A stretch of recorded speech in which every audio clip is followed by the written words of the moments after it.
Welcome along to the State of Scottish Football live here on A State of Mind. You probably see it's not Sean McGill who's joining me as usual on Friday, not unless he's managed to improve his haircut in the last 7 days, but instead it's a face that may be familiar to those who watch A Celtic State of Mind. He's one of the panel on a Wednesday alongside myself and Kevin Graham. Brian Degnan joins A State of Scottish Football for the first time. Welcome for your debut show, Brian. Aye, it's an emergency loan signing here. Given at the end, went from midweek maestro to weekend warrior here. Delighted to be here, Colin. I'm dying to talk about the weekend's fixtures because there's a lot to talk about. Definitely, and for anyone worrying where Sean is, he's all right. There's nothing wrong with him. He's just away wasting his money at the Musselburgh races. So if you bump into him, tell him he should have been on this podcast instead. But anyways, who's to say? He might be racing himself, who knows? He's been out for a long time. It's great to have everyone along. We're live today on Facebook, on LinkedIn, on YouTube, on Twitter, we're not on Spotify yet, but we're on Twitch, we're on everywhere. We're streaming all over the world. It's great to see you. Let us know where you are watching from. If you're watching today, I'm sure Jerry will be along from Miami very shortly. But let's stick to Europe at the minute, Brian, and let's take a look at the performances of the Scottish teams over the last week or so, starting with the first game this week, which was Celtic's victory over AZ Alkmaar. Now, I know it's been spoke about on A Celtic State of Mind, but in terms of Scottish football, another fantastic win for Ange Postecoglou's team, who seem to be going from strength to strength after a rocky start, and again puts them in a right good chance of qualifying for the Europa League group stage. Absolutely, and I don't think we can take these results for granted. You know, there's been a thing for Scottish football for quite a while now, and you all seem to go out the early stages. You know, there's these teams that you never really heard of coming out, but AZ Alkmaar are a well-established team. They've been playing in Europe consistently for years. Good physical side as well. Played really well, so it's even more credit to Postecoglou and Celtic, because I think it was a really controlled, mature performance in Europe. It wasn't, last minute, backs against the wall, lucky. Scraping a lucky win, lucky draw, anything like that. It was a proper performance to a Scottish team in Europe again, and I think we'll talk about some of the other performances that have been good as well. But yeah, it was an excellent result, and I don't think it's a result that can be underachieved. I mean, 2-0 at home, clean sheet, pretty comfortable, but pretty dominant win, I would have said. Really good for the game, really good for Celtic, and considering the issues Celtic have had since the kind of middle of last season to now, I don't think anyone would have expected it. Mm-hmm. And I think the fact all teams doing a bit better in Europe this season can only be a good thing for the Scottish game as well. So all positive so far. Definitely, I've got to agree with you. I mean, by this point, normally you'd see, well, let's take a look at Kilmarnock's example a couple of years ago when they went out to Connah's-Quay in the first round.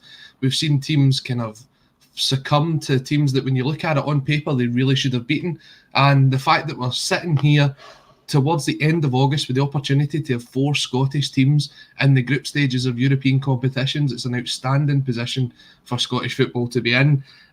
Celtic as a whole, I think on Tuesday night put in a very solid performance. Again, you could see some of the frailties coming in at the back, but when you look at that back line, it's a young back line. They're still improving game after game. And the one person that is worth highlighting here is someone that was probably, he was written off by some fans before he'd even put a jersey on, and that's the signing of Joe Hart. What do you think Joe Hart's offered to that team that's been missing before his signing? What does he offer that the likes of Barkas and Bain haven't? Well, what he does is he brings a maturity to the side. He brings an experience with him and a presence. I mean, the guy's 6'5". He's confident in the ball. He's mature. He's very experienced at massive clubs. So he brings all that with him. And when you've got someone like that behind you, the defenders instantly trust that. Which means if they're a bit nervous, he can reassure them. He can organise them. Yep. I don't think we've conceded for a set piece yet, have we? I don't think so, no. No, that's a miracle if you'd have watched Celtic last season. It was nuts. So I think he's been excellent. I realised that he said his goalkeeping issues over the years, but what I've saw from him, what I've liked, I think he's a great speaker. I think he comes across a very intelligent, composed guy. He's very aware that he's had a tough time yet. There's no coming in and being defiant about it. But what he's said is he's learned from his mistakes. I think there's some question marks over his sort of ability with the ball at his feet. What he's basically, I think he said as much in an interview, he's been told by Postecoglou, get used to it, I know what you can do. So he's not expecting to have payloading goals where he's pinging 60-yard diagonals. He's expected to take a touch, 10-yard pass, compose a defence, and he's brung that, and it's good to see him. When you talk about the back four, yeah, very young, very inexperienced, but Greg Taylor, 23, I think Ralston's 21, 22. 22, yeah. And Welsh at 20. Like, that's 3 Scottish defenders. And we've been crying out for a solid defence for a while, considering the improvements in centre-back, in other teams and the national team. I think it bodes really well that guys like that come through and getting games, and it's so refreshing to see Scottish players coming through the academy and actually playing for their team. Now, of course, it was maybe more necessity than desire initially, but yeah. I think the guys you've mentioned, particularly Ralston and Welsh, have really staked a claim to not be brushed aside for someone that's been brought in externally. And I think that can only be positive for Scottish football, that these young guys are doing really well. And we're going to talk about some of those names that have been linked with Celtic over the last couple of days in a minute, as well as taking a look at St Mirren ahead of this game as well. They do have a bit of it's not so much a crisis, but they will be without manager Jim Goodwin, and we'll elaborate on that in a minute. I did ask you to let me know where you're watching from tonight. Ben515 comes in to say, I'm watching from far away Greenock. He's representing Greenock just like myself, Brian. Loving it, absolutely loving it. Bobby Sutherland coming in saying, where's JP tonight? I think he means Paul. Paul's in the background producing, so he'll give you a wee comment maybe later on. Barca Boy brings up an interesting point. I wonder if any of the mainstream media will call out the petulance from Rangers around the Derby tickets. Now, there's probably 2 sides to this. If you're a Celtic fan, you're going to see it as petulance. If you're a Rangers fan, you're probably just going to see it as we're doing what they're doing with the news that Celtic are talking about not being able to confirm whether they'll be able to give Rangers fans tickets for the game. I think it's around about Christmas time, Christmas, New Year time. It's a difficult one because even if you look ahead to this game on Saturday, I'm surprised there's no away fans giving tickets for this game. Considering where we seen the game on Thursday night, where we saw the game last Sunday, there should be space for the limited amount of away fans that would probably make the trip to Celtic Park. Absolutely. I think I can understand some of the weariness around it, but I think the whole communication, it's all very last minute, sort of riding by the seat of the pants. I don't think there's a real strategy in place, if I'm honest, for away fans. And it's great as it is to have fans back. And it is great. You also like the away fans as well. Mm-hmm. It does build the character of the game. It does add a lot. If you consider the Old Firm game, like, a lot of my close mates are Rangers fans, and I remember when the allocation was initially cut to the 800. Remember when they were Brendan Rodgers? And even they said, like, it's petty, And then Celtic, instead of taking up a hand and instead of saying, well, you can do that, but Celtic matched it because they said they're doing it. So that was just a reactionary thing as well, and it looks like it might be history repeating. So I suppose for Rangers' point of view, if you're looking at it, they're going to say, well, we might allow Celtic fans into Ibrox, but they're not going to guarantee Rangers fans into Celtic Park. From Celtic's point of view, they're saying, well, we can't, we don't know.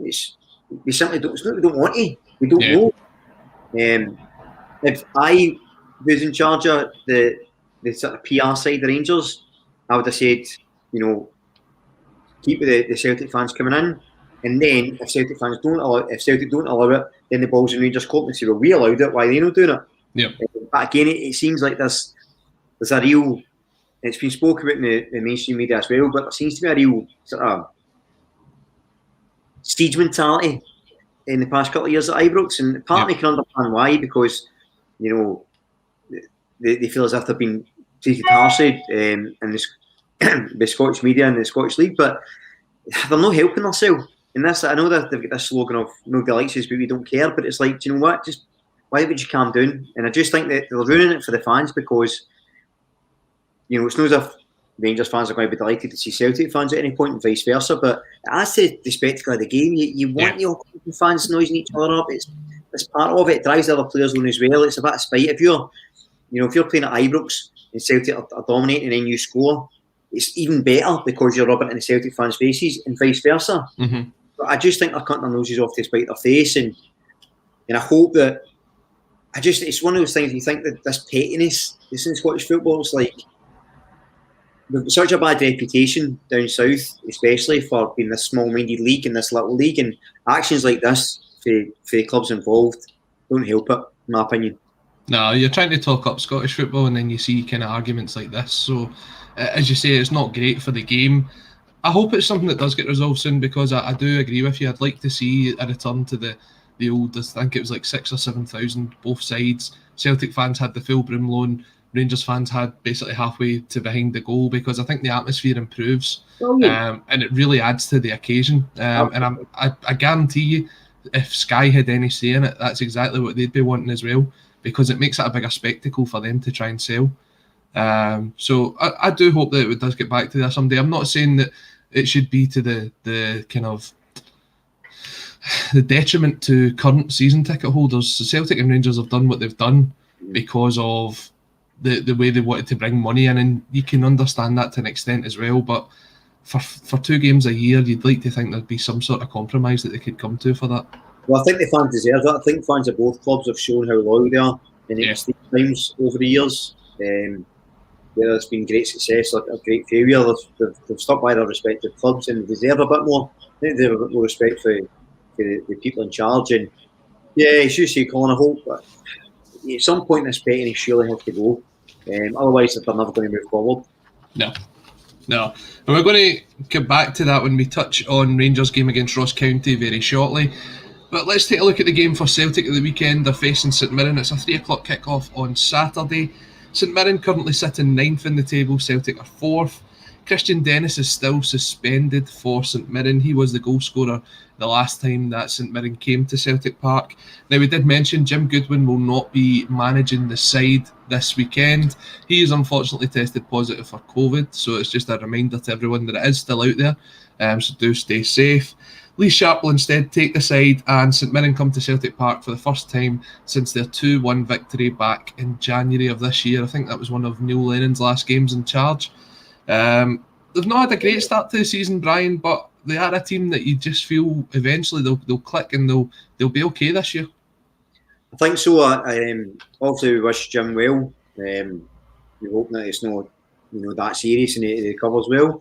But yes, St Mirren last season I thought would be good. They were a good team to watch, actually. They went about their business quite well. I liked him as a manager. I think he's going to go far. He's a good attitude. And I think he'll be a miss for them, actually, in the sidelines, because he has a good presence. He's a kind of a good to look over and see him and genie players up. Mm-hmm. They've started slow. I think they started slow last year as well. But you saw, I think they were probably unfortunate not to finish top 6 last year. Yep. I thought the performances deserved it, certainly. So it's going to be a decent game at Celtic, actually, because I think he likes them. He play quite attacking as well. Mm-hmm. When we see the way Celtic are playing with a real high, strong press and constant pressure, if you're St Mirren, it's a catch-22, because if you're sitting against that, you're going to just eventually get overrun. If they press too high and hope there's a counter, then they've got a chance. But they're relying on Celtic making mistakes, and at the moment, although they're far from the finished article, they look like they're pretty confident going forward. So it's going to be hard for St Mirren. I'd imagine what they'll probably do is try and target the fullback areas. And it's not necessarily to see Taylor or Ralston's weak points, but probably because they play inverted. And that's going to get space over the top. So I would imagine they'll probably look to try and counter as best they can. And I think they'll come, they'll swing. I don't think they'll sit in.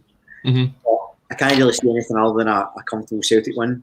And that's no disrespect. It just seems in the cards to me. A couple of people coming in with comments here. Lanky67 saying, I think tomorrow Celtic will turn up and they'll get 8 goals. They've been outstanding the last few games. KGM kind of backs that up, saying double figures the Mora. Look, I think it will probably be a comfortable victory for Celtic. I'm going to make the prediction now. I'll get in there first. I'm going to say Celtic to win 4-0.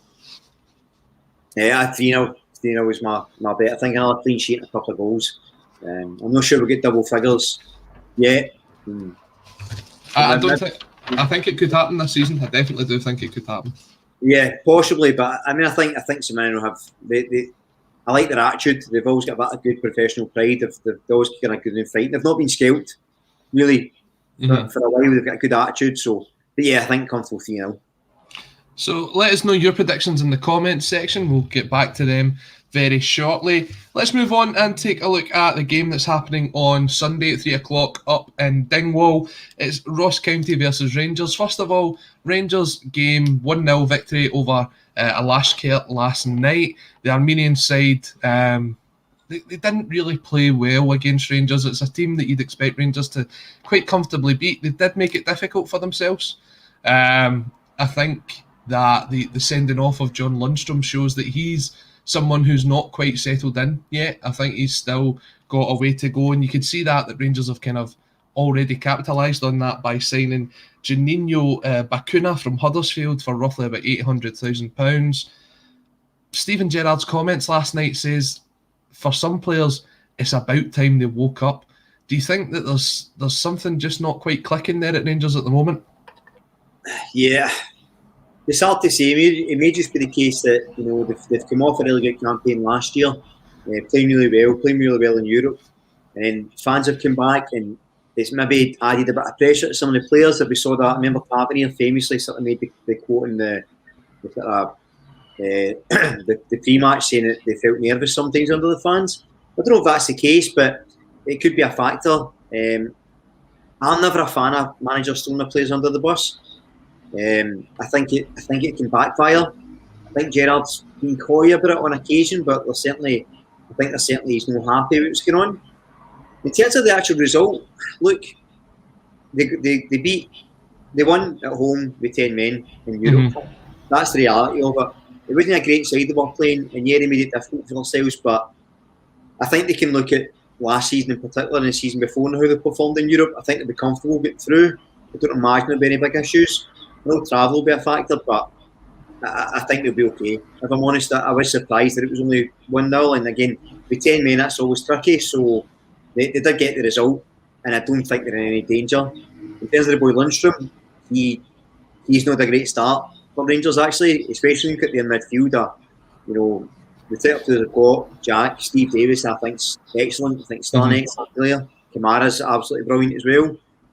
So you've got a lot to do to displace them, and he hasn't shown any of it yet for me.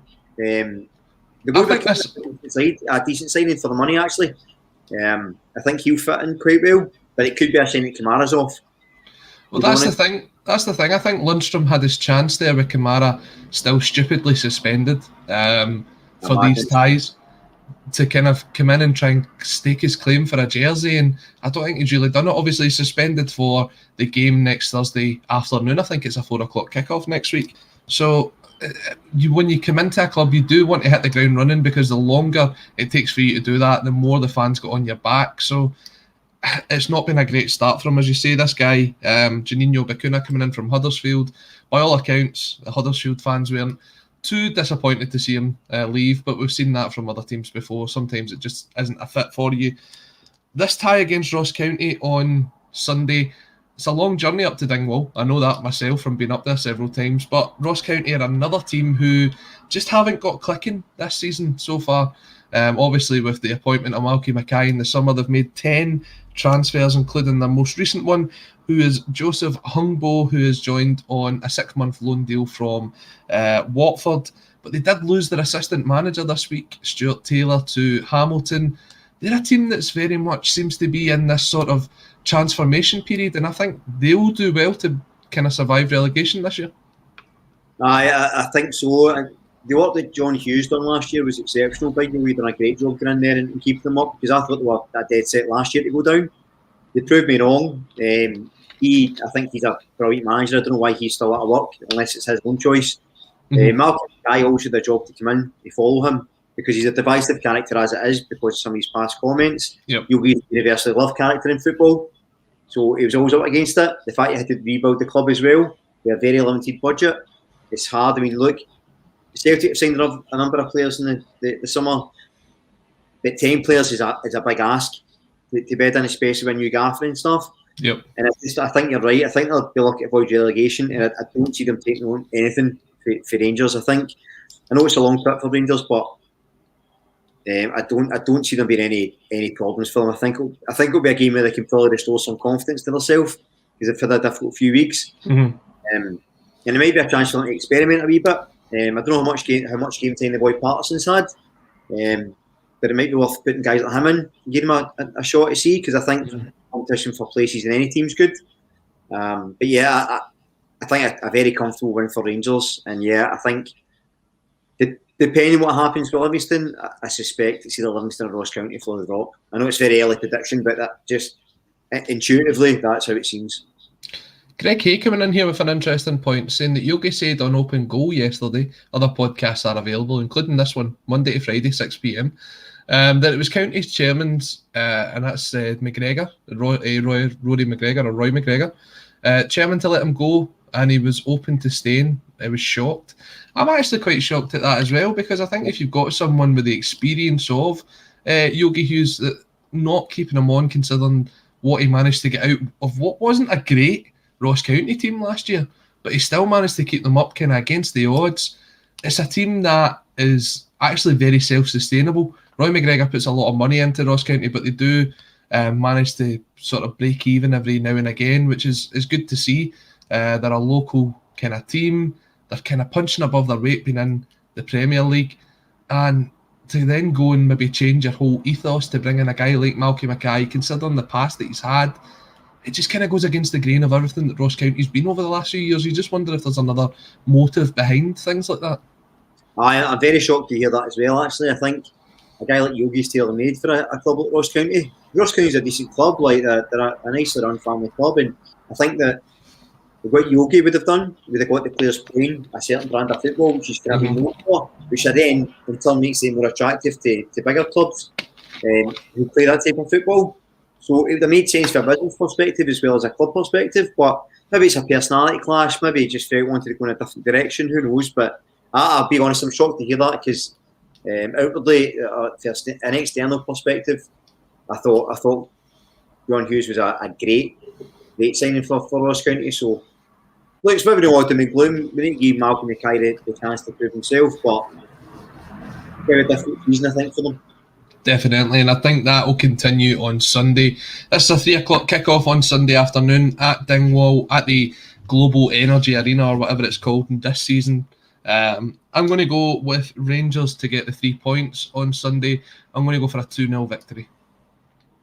I would have said 2-0 as well, but for the sake of not saying the same prediction, let's go for 3-1. Still a 2-goal gap, but yeah, I still think comfortable for Rangers. I don't see any problems. Yeah, I definitely think they'll pick up the 3 points. Let us know what your predictions are for that game as well in the comments. If you are watching on YouTube, remember to subscribe to A State of Mind. We've just smashed through, I think it's 14.2 thousand followers, which is fantastic over the last year. And there's only 10 days left for you to subscribe for the chance to be entered into this month's prize draw, which is a fantastic platinum BPI limited print of the Fratelli's Costello Music, a fantastic Scottish album. And if you have the chance to do so, subscribe, leave a thumbs up, leave a comment, everything like that helps your chance of winning. So please leave a thumbs up on this video, because it really helps us as well. Let's take a look at one of the other teams that were in action last night in Europe. Let's take a look at Aberdeen. Now, Aberdeen, unfortunately, losing 1-0 over in Azerbaijan. But I don't think necessarily, Brian, that's a bad result. I think if you get a team like that back to a full, sold-out Pittodrie with the crowd behind them, Aberdeen have shown that they can turn up on the bigger occasions, and with the experience of heads like Scott Brown in that side and Joe Lewis, anything is possible. Absolutely. I think we played Celtic played Karabag a few years ago, and a decent side. Again, they've been sort of constantly in Europe as well. It's not a household name, but I actually thought that was a pretty decent result to come away with just a 1-0 defeat. Also, a draw would have been better, obviously, or a win, but I think they can be pretty comfortable with that. And as you said, Pittodrie can be rocking. Pittodrie's a good atmosphere when it's going, and the guys like Scott Brown, obviously, Lewis Ferguson. That's a strong midfield, and I really think they can drive home. I actually think Stephen Glass has done a good job. We talk about rebuilds, and he had a bit of rebuild as well. I think he signed well. He signed very well, actually. Big Declan Gallagher at the back, solid. Brown, Ferguson in the middle. The big boy up front, Thomas. Yeah, big jet. Yeah, aye. So I think that they can be confident in Pittodrie again. So I don't think they have to be overawed. And honestly, again, you can imagine the headlines years ago. They went over there and get battered. So fair play to them. A 1-0 results, no a bad result by any means. No, Greg Hay makes a good point, and it was something I was going to touch on here. That pitch that Aberdeen played on last night was atrocious. You wouldn't see that happening in Scotland. I know there's some terrible pitches, but the game just wouldn't go ahead. Yeah, the referees wouldn't allow it. And for me, although it didn't look like it, I do think that had a lot to play in the fact that Andy Considine gets stretchered off. Yep. Because when you're playing on that surface, the chance of injury just increases massively. I hope he's not out for a sustained period of time because he's integral to that Aberdeen side. He might not be the best player technically, but his leadership skills and the amount of games that he's played for Aberdeen really, really helps out that side, especially when he's got two inexperienced fullbacks and he's kind of trying to bring them on as well. It's a massive loss for Stephen Glass, and I think they will have to dip into the transfer market before the window closes to maybe replace Considine if he's out for a long period of time. I think so, yeah. And it's you say, it's not just his ability it's hard to replace, it's his attitude, it's his experience, it's maturity. Yeah, I think so. I think that's something I really admire in modern football. And he's a bit of a cult hero with Scotland as well, obviously. So we wish the boy well. I hope that he comes back strong and it's not a long-term thing. But you're right about that pitch, it was a scandal. And another reason why it was a decent result for Aberdeen to only come away with a 1-0 win, because clearly Karabakh are used to that. Yeah. Used to doing that. So they had an advantage right away. You hope, at Pittodrie, good ground, and they can take advantage. But yeah, it was really poor actually. It's interesting through the week that Aberdeen had a £500,000 bid rejected for Hibs' Martin Boyle. So there is obviously still parts of the team that Stephen Glass is looking to improve upon. But do you think that the transfers could be reliant on whether they qualify for the group stages of this Europa Conference League? Because looking at the prize money, there's anything up to £5-6 million that they could be getting for that. I get the feeling they're not relying on it. I don't think they're really gambling on it. I think that the chairman's be pretty good at putting sand in his pocket now with them. So I don't think it's necessarily reliant on it. I also think it'd be brilliant, and you would hope they can get there, but I don't think it's overly dependent. And just on the Martin Boyle thing, £500,000's a cheeky bid for him because he's a good player. And I hate this mentality with Scottish clubs. They complain because other teams from down south particularly are trying to fleece them for players and give them pennies for a really good player, and then they're trying to do it to each other, because I think £500,000's really poor for that. I think he's a very decent player, Martin Boyle. It was interesting though, because that was his release clause in his contract. The only thing was, it wasn't his release clause for a Scottish team. So Hibs done really well in that instance. So if the likes of Birmingham, for instance, had came in with a £500,000 bid, that would have been accepted. But it wouldn't have been accepted for a Scottish team. That could have been his agent put that in though to get him a quick move, eh? Quite possibly, but then it has come out that Boyle signed a new deal. I think it sees him through to 2023 at Hibs. So I'm sure that clause, if they had it in, it'll definitely be scribbled out. Scribbled out with a big, thick black pen. There's no chance that'll be happening. Boyle has been probably one of Hibs' best players, and we'll get to that when we get to the Hibs game.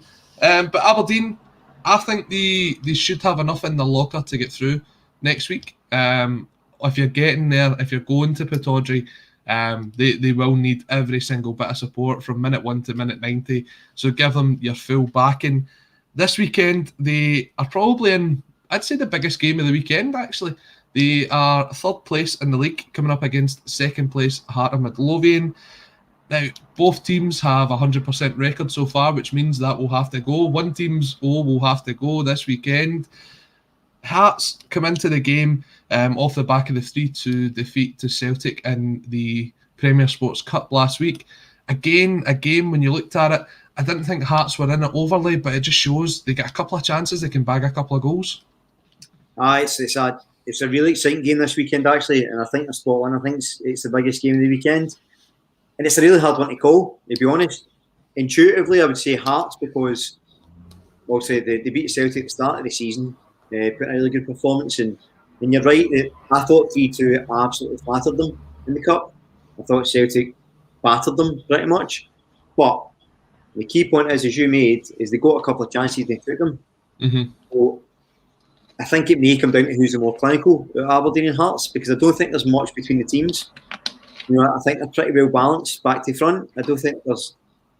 Maybe Aberdeen's got a stronger midfield. Maybe. But yeah, I think we guys like the boys up front, we can always pinch a goal. I think Suter being fit. I think Suter's one of the best centre-backs in the country when he's fit. Mm-hmm. I really rate him really highly. It's hard to believe he's only 24. Feels as if he's been about forever, doesn't it? It doesn't help the fact he's got a little portable telly as well. He must have been about 16, 17 when he came through at Dundee United. For Dundee United, mate, yeah. Incredible. I'll tell you, I think him and Halkett are a really good centre-back partnership, actually, for Hearts. Mm-hmm. I think they've been going about their business, and I know they're playing a back three, but those two in particular are standouts. So, fine margins, but hugely important for both their seasons. If Hearts win this, they're going to get their tails up and think, hold on, we've beat Celtic, beat Aberdeen. They fancy themselves in a derby, I think, just because historically they've got a good record. They could get something against Rangers at some point. They'll be thinking, here, we've got a chance of getting into top four, maybe breaking Neil Firm. I don't think they will, but they've got to fancy themselves to try it at least. Similarly with Aberdeen, I think Aberdeen, new manager in, time to settle, big expectations. If they can beat Hearts comfortably, they'll start to go, hold on a second here, we've got a right good season ahead. We should have a bit of consistency. And I think consistency for these teams are key, because Hearts is Aberdeen. I don't think there's much between them. But I think they three are the better than the rest. Yep. And I think it's just the more consistent is going to win over the season. And I think that the sharper in front of goal is going to win at the weekend. So if you're asking me, Hearts a tight 1-0, I think. Oh, going to the prediction right away. Aye. I'll give you my prediction in a minute once we get some of the sort of transfer news out of this game. Looks as if that Hearts will be making a 6-month loan deal for Liverpool midfielder Ben Woodburn, 10 times capped for Wales. I think that's a fantastic signing if they manage to pull that off. Definitely one of the brightest talents coming through at Melwood, and if he hits the ground running, he'll definitely be a massive addition to Nielsen's side. And you can see he's definitely not resting on his laurels. He's trying to add to the squad to give them as good a challenge as they can get this year. Another one who seems to be coming in is Cameron Devlin, who is joining from Newcastle Jets in Australia. So Hearts looking to build on this, currently sitting second. But the main talking point about Hearts today, I don't know if you've seen it, Partick Thistle were sent Hearts Championship winning flag last year. Partick Thistle tweeted today that they received the league winners flag for the championship, which was Hearts instead of their own, and they were happy to do a swap deal for them. So I don't know if that's the SPL finally getting their last dig in at Hearts, or if it was a genuine mistake, but not ideal, not a great PR scenario. No, and there was something we touched on at the start of the show about pettiness in Scottish football, and you hope that's been an accident, but yeah, it doesn't sit well with me, that stuff. You've got to be a bit more professional. Yeah, definitely. So, predictions for this game, the biggest game probably in the top flight this weekend, Hearts versus Aberdeen. You've gone for 1-0 Hearts. I'm going to sit in the fence. I'm going to go for a one each draw. A one each draw. That's the same, to be fair, but I think Hearts might sneak it. Let us know what your thoughts are in the comments. Red Scotland coming in here. Why don't I get a damn notification for this? I'll never know. You'll need to extend the show, guys. We'll try our best. We do have the Clyde boys coming in afterwards. They've got a lot to discuss ahead of a massive game for them at the weekend against Falkirk. But yeah, we are live 6 to 7 every weekday night here on the State of Scottish Football. Brian is stepping in. oh no, we've rattled some feathers. That is Kevin Graham, who is our Wednesday captain of the ship on A Celtic State of Mind.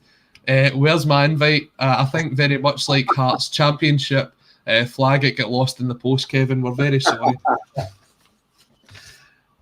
Speaking of teams that are competing in Europe, though, another performance by St Johnstone last night, which I think is starting... I mean, at first it was a surprise, but now they are showing a level of consistency which is far above any expectation anybody could have had at the start of the season. The double cup winners with a 1-each draw against an LASK side in Austria last night. Again, LASK, a team that you would expect St Johnstone to struggle against, but Callum Davidson's side pulling out the goods.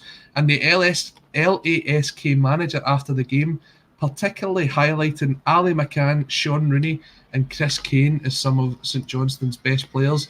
We spoke about Ali McCann before, Brian, but he is certainly coming to the forefront this season. Yeah, he looks an excellent player, very young as well. I watched him against Galatasaray and I thought he was excellent. I thought he was really confident, really brave in the ball. Rooney's a big machine. I think he's performing sort of probably. He just looks a player with such confidence and freedom. You know, he looks like, you know, he's probably playing above his station in terms of ability, but it's not shown because he's so confident. He's trying things, and I think that needs to come from a manager. And I know it ruffle any feathers, but he was definitely the manager of the year last year because St Johnstone were brilliant last year to get the season they had. And, you know, all bias aside, they were excellent. And I think he's a brilliant manager. He's doing such a good job with them just now. What's interesting, though, is that, you know, I don't know, we'll probably touch on it, but I'm not sure they've quite transferred their European form to domestic levels. No, they've not. They've definitely not. Season, which I'm sure we'll cover in a minute. But in terms of the game the other night, again, brilliant result away from home in Europe. The Galatasaray result was excellent and hard work, but you would have expected Galatasaray to go through, and they did, obviously. I think the scoreline still flattered them, to be honest. I thought were better than that. But yeah, I would see them go through as well. I think just like Aberdeen, just like Rangers, and just like Celtic, I expect all four teams to go through. And I think that's incredible. And I say massive, massive credit to St Johnstone. The fact they've managed to hold on to these players as well, it's going to be interesting to see. You know, I think if I was in the St Johnstone camp, I would want to focus on trying to get through this tie, because I feel these players, Rooney, McCann, maybe not McCann, Rooney and Kane particularly, probably won't play in Europe again. And I'm not, that's not being down on them, not being disrespectful, but even when they get a move, it's unlikely to be a club that's playing a European football. So if you're them and you get into the Conference League, although it's a low level Europe, still European competition, still great for your CV, great for your own sort of pride in your own records. And I think Alan can play at a much higher level. I really think he's got massive potential. And a big shout out for the keeper as well, Xander Clark. Been pretty consistent for the past few years. I'd be surprised if he's not in this next Scotland squad. Yeah, you would think he would be. I think he's deserved it, and I think again he's shown the qualities, not just ability, attitude, leadership, organisation, and a determination when he's backing up against the wall. They seem to have played their best football when they're up against when they're kind of the underdogs, which maybe explains why it's maybe not translated as well domestically so far. Yeah, it's a good point you make on the kind of league form being impacted. You take a look at the performances so far this season: 0-0 draw against Ross County, a 1-each draw against Motherwell, and then in the Cup, getting taken to penalties by Arbroath after a 2-each draw. It is probably something that Callum Davidson will be concerned about, but not to the level where it's affecting him at the minute, because, as you say, if St Johnstone managed to make it, and all four teams managed to make it into the group stages, one, it's fantastic for Scottish football, but two, in terms of St Johnstone, that's then probably tripled their revenue for the season just by qualifying for Europe. So that is an outstanding thing, and that might be the fact that they'll be able to say to Sean Rooney, to Ali McCann, to Chris Kane, to the others in the team, here's a new contract and it's on improved terms, and it might just be enough to keep them for another season. And you never know, if they turn this league form around, they qualify for Europe again, and the cycle continues. And that's the only way that the teams in Scotland are going to improve, is if they continue to get to the group stages of European football, they get the money and they reinvest it. That's the way that they'll be able to kind of make the gap between the rest of the league and the big two. Absolutely, you're spot on. And the other thing as well is, if they're looking to cash in on some of these players, they'd be better cashing in if they can get into Europe. Even if they play a couple of the group games in the Conference League and go in January, they're going to get a lot more money for much bigger sides than they will do at the moment. So from a business perspective, even if they're looking to cash in and sell on the players, and they can retain them, if they can get into that Europe League and sort out their domestic form, I think that's massive for St Johnstone. And do you know what? They deserve it, because it's no, they've not flipped it. It's been hard work. It's been graft. They took a chance on Callum Davidson. he's been excellent. The players have shown up. They want to play for him, and it just shows you the impact a good manager can have at I suppose you call it a provincial club, but any club in Scotland, with the right management, the right attitude for the players, they can really improve their station, and absolutely fair play to them. And they've got the chance to prove us wrong in the fact that their league form, has been impacted by Europe as they take on Dundee United on Sunday. It's a 3:00 kick-off at McDermott. Coming up against the Dundee United side, who have been fairly decent so far this season. A great win over Rangers at Tannadice. That was sort of backed up by the 2-0 defeat against Aberdeen on the opening day of the season. But again, a side that struggled in the Premier Sports Cup last week, a 1 each draw with Ayr taken to penalties. And Celtic's on loan Jonathan Afolabi missed the kind of decisive one, which put Dundee United through. Tam Coates has been busy this week as well. He's added Dylan Levitt from Manchester United, who's another Welsh international with 9 caps, and it looks as if he's bringing in Ilmari Niskanen from Ingolstadt in the Bundesliga 2. So again, it's a team that's looking to spend a bit of money to strengthen their side, and we're speaking about experienced heads. Charlie Mulgrew, for me, could be one of the best signings in the league this year. He's someone who was sort of pottering around League One in England, but he comes up here, he's got the experience of playing in the league, he's a big game player, and he could be the difference for Dundee United this season. Absolutely, and I'm just laughing at myself. I'm glad Kevin Graham isn't on the night, because he would never get through the names you've got through, Colin. And, that was spectacular. Lots of fair play to you. Big Charlie. I was a massive fan of him when he was at Celtic. I know a lot of people weren't, but I always thought he'd something about him. Thought he was a really good player. I've seen him in a few podcasts, and I love his attitude. He seemed a really smart, switched-on guy. And I think he's going to be good on the park, but I also think he's going to be a real help to the manager.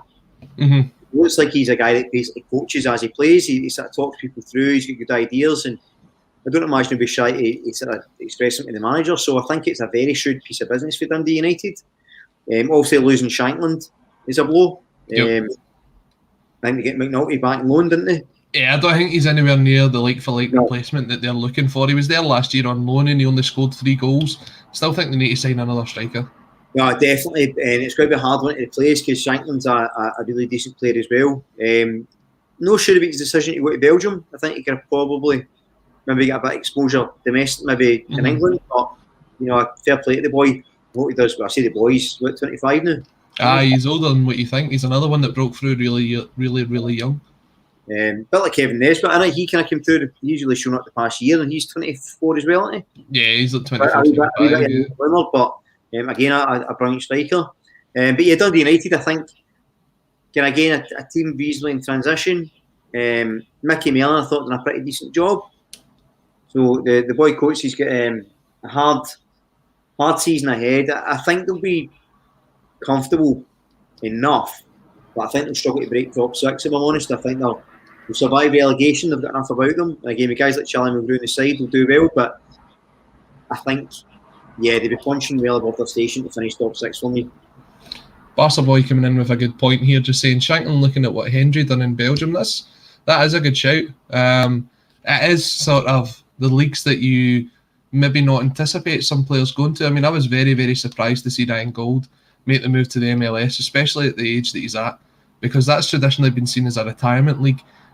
Even guys like Lewis Morgan going out there, they might have had an instant impact, but the kind of hype sort of died down around them, and you just hope that it's not affected.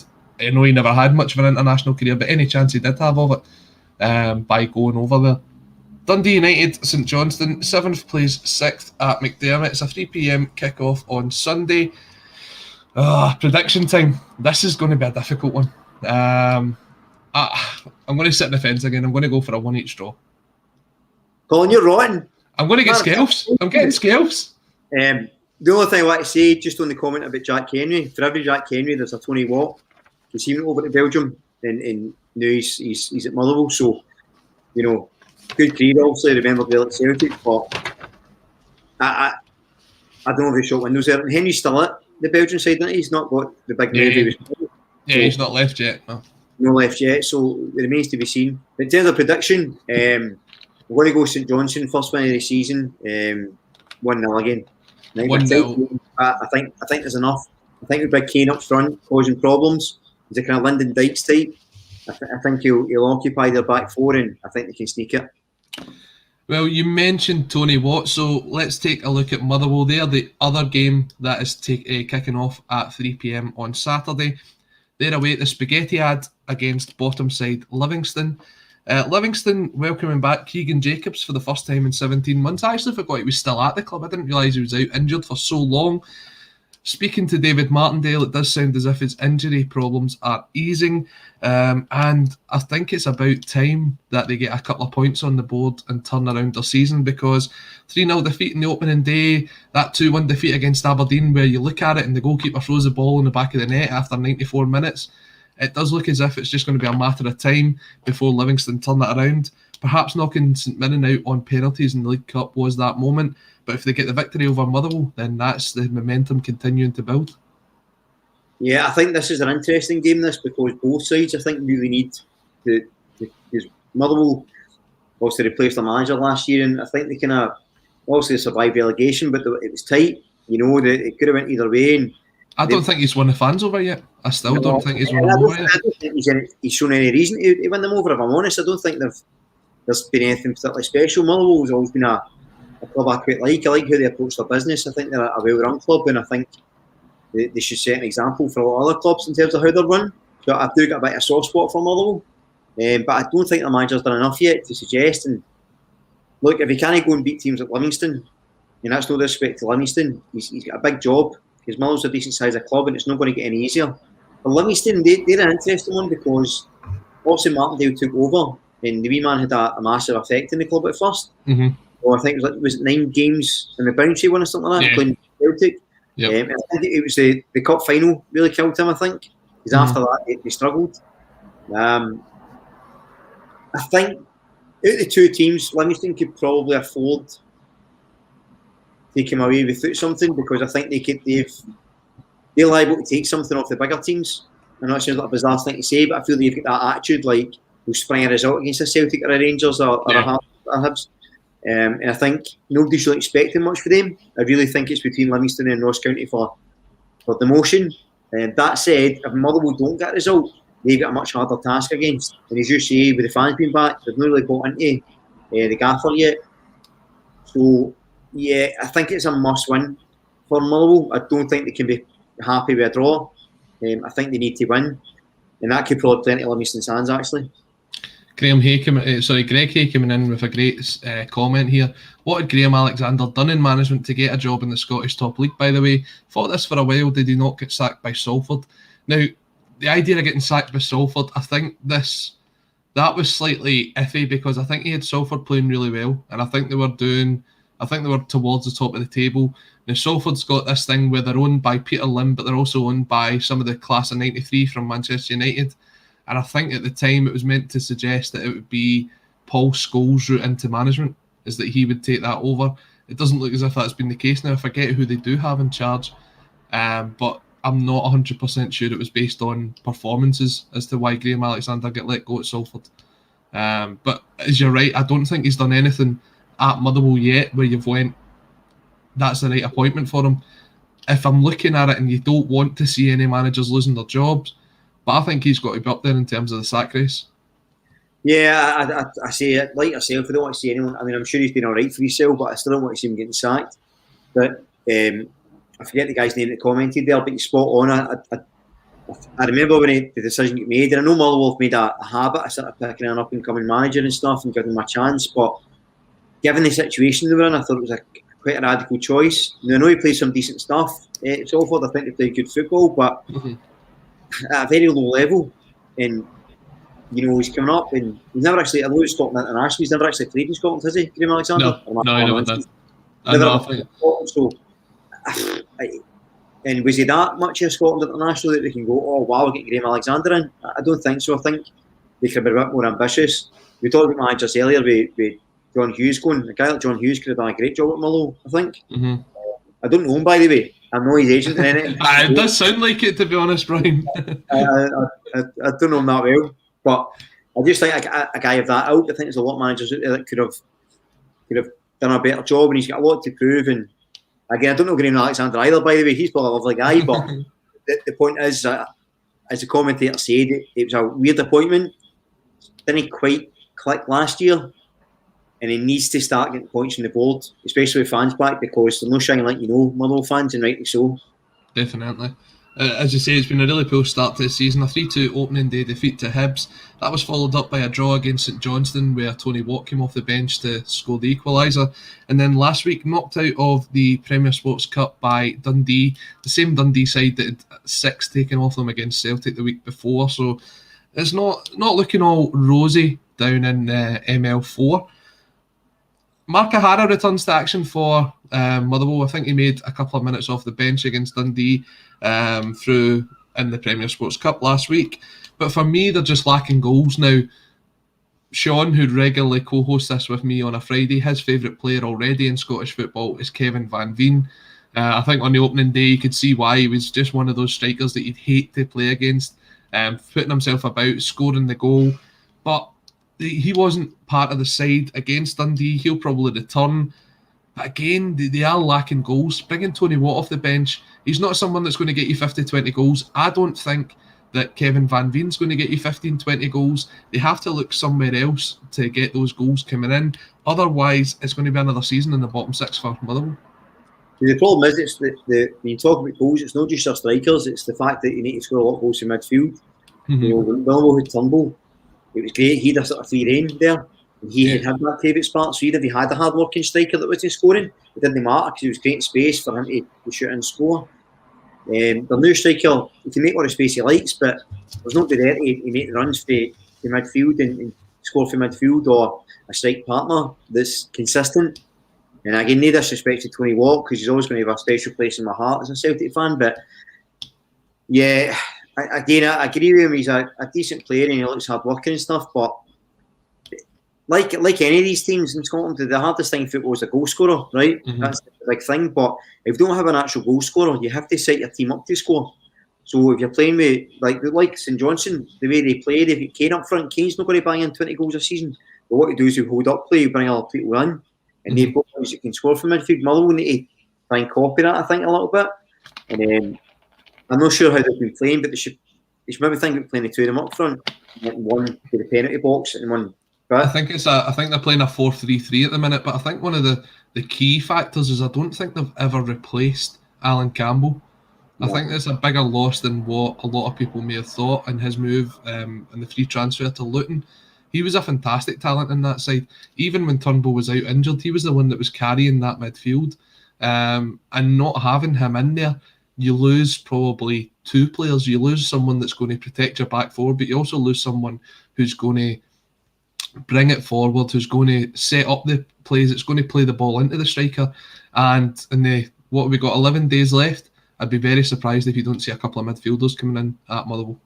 I think they need them. As I say, Alan Campbell, we talk about Scottish players being devalued. Like, Luton wasn't a very ambitious move for me. I thought he could have played that much by a club at a higher level. He's talking about going to Celtic at one point. And I think he's one of those players, he's not technically the most brilliant player, but if you're speaking, I know a guy that played with him, and he said what he does is he's physically, he's so fit, so strong, so determined to be good, so determined to learn, determined to work hard, and he's got a great attitude as a player. And that's something we're going to miss, because if you take that at midfield, you're taking a lot out of that. It's not just his ability, it's the fact that you're taking out that steel, that attitude, that drive. And I think he gave confidence to the people around about him, whether that be defence or the sort of more attacking minded players. So absolutely big miss, and tell you what, Luton's gain, because that's a very good signing to make. Absolutely, especially not having to spend a penny. Prediction time. So I do think this is the game that Livingston maybe start to turn it around. It's very, very difficult to go there and play in that plastic pitch. For whatever reason it is, they just seem to have the kind of biggest advantage playing on the plastic pitches over any other team in the league. I'm not in the league currently because they're the only one with a plastic pitch, but the likes of Kilmarnock, etc., when they were up, didn't seem to have the same advantage that Livingston did. For me, I fancy Livingston to nick this. I'm going to go for a 2-1 victory for Livy. I'm actually going to go for quite a comfortable Livingston win.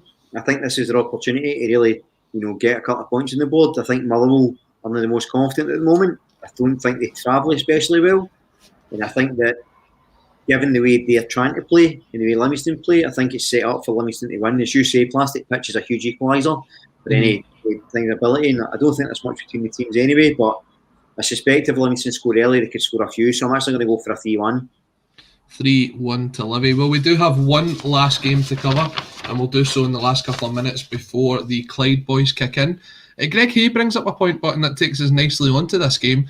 Dundee signing Killian Sheridan need to copy that, Brian, not Chris Kane.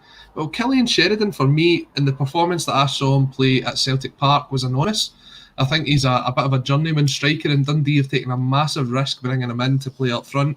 I mean, you look at it, but he's getting a game over someone like Jason Cummins, who's got incredible bags of experience in this league, if not the fact that his attitude probably stinks, otherwise he'd be playing week in, week out. He couldn't get a game in the Championship.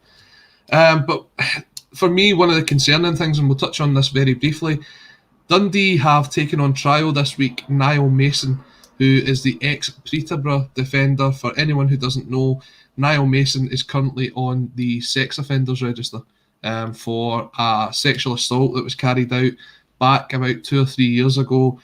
He pled guilty but continues to plead his innocence for it.